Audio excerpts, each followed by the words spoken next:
एक नगर में चंद्र नामक एक राजा शासक था। उसके राजमहल के बगीचों में बंदरों का समूह रहता था। बगीचे के फलों के अतिरिक्त राजा के सेवकों द्वारा प्रतिदिन प्रदान किए जा रहे भोजन का सेवन कर वे बहुत हष्ट-पुष्ट हो गए थे। बंदरों का सरदार वानर राज एक बूढ़ा बंदर था जो अति बुद्धिमान था। वह समय समय पर वह अपना पराश्रम बंदरों के समूह को दिया करता था। राजमहल में 2 भेड़ें भी रहती थी। राजा के पुत्र उनके साथ खेला करते थे। 2 भेड़ों में से एक भेड़ बहुत चटोरी थी।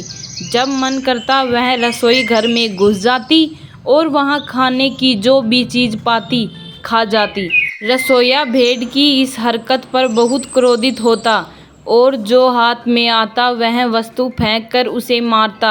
एक दिन वानर राज ने रसोइये को भेड़ को एक बर्तन फेंककर मारते हुए देखा।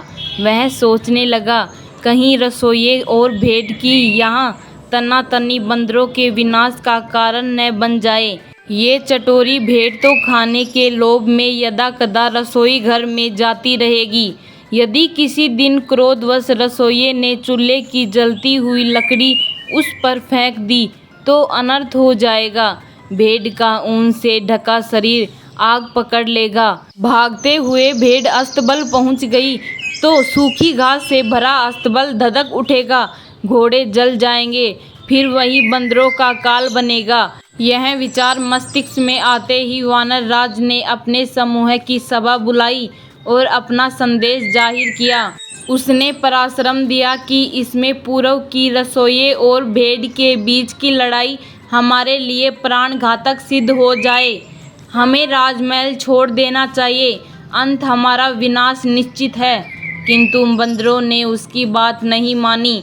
उन्हें लगा कि उनका सरदार अब बूढ़ा हो चुका है और व्यर्थ का भ्रम पाल रहा है।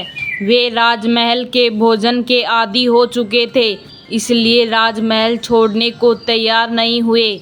परंतु वानर राज ने तत्काल राजमहल छोड़ दिया।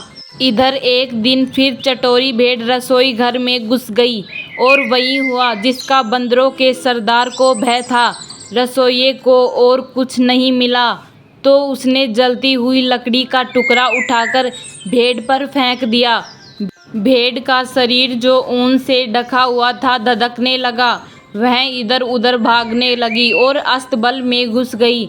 आग की लपट अस्तबल में रखी सूखी घास तक पहुंची और पूरा अस्तबल धू धू कर जल उठा।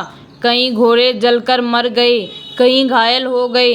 राजा को यह समाचार मिला तो उसने वैद्य को बुलाया और उसे घोड़ों का उपचार करने का आदेश दिया।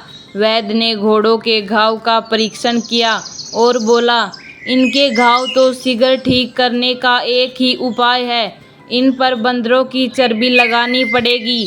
राजा ने सैनिकों को आदेश दिया कि जो भी बंदर दिखे तो मारकर उसकी चर्बी घोड़ों के उपचार के लिए लाई जाए। राजमहल के सारे बंदर मार दिए गए।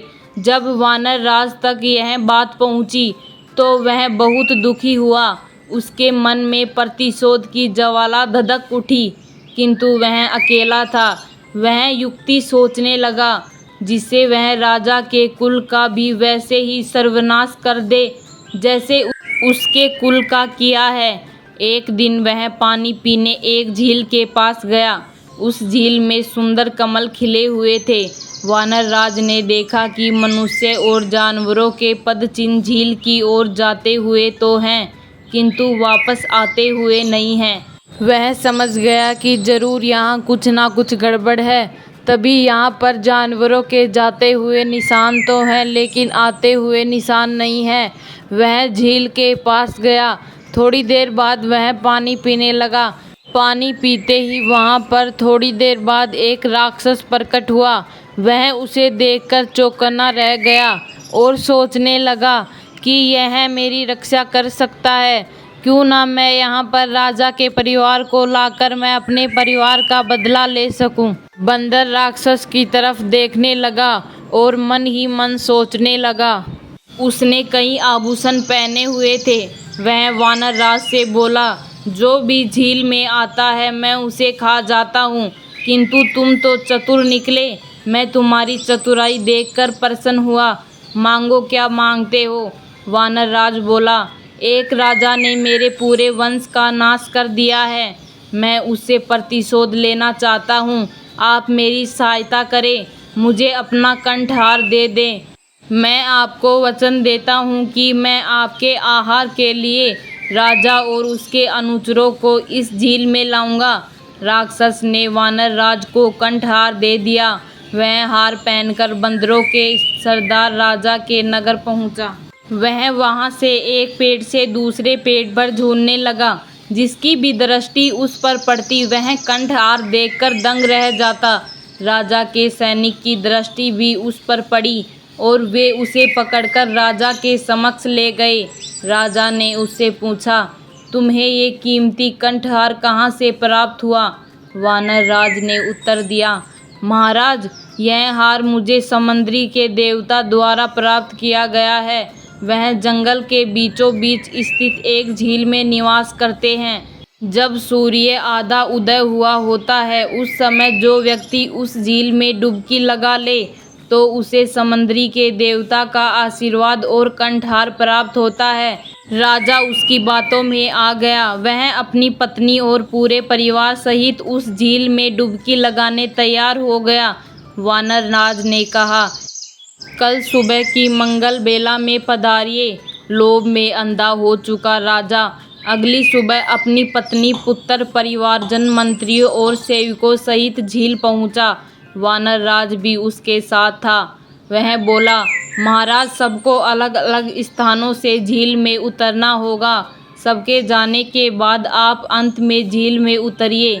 राजा की पत्नी, पुत्र, परिवारजन, मंत्री, सेवक सभी अलग अलग स्थानों से झील में उतर गए और राक्षस द्वारा खा लिए गए।